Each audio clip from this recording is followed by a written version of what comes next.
சகிலாங்க அன்னைக்கு உருகி இடப்பக்கம் கொடுத்த ஏகம்பர் வெகுசாரி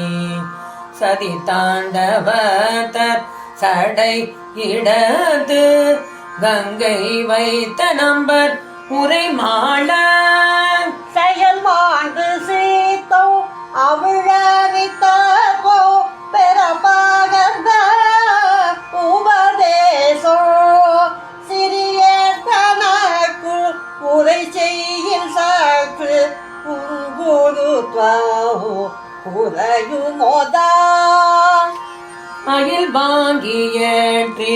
உததியில் கொக்கன்று தன்னை பிளந்து சூரன் வாழ அகிலாண்ட மூற்றும் நொடியினில் சூற்றும் திரள் பிரசண்டம் முழு நீல மயில் தாண்ட வீட்டு முதுகுல பொற்குன்று இடைத்த சங்கிரம வினோதா மதுராந்த காத்து வடதீரு சீற்று அம்பலத்து அமர்ந்த பெருமாளே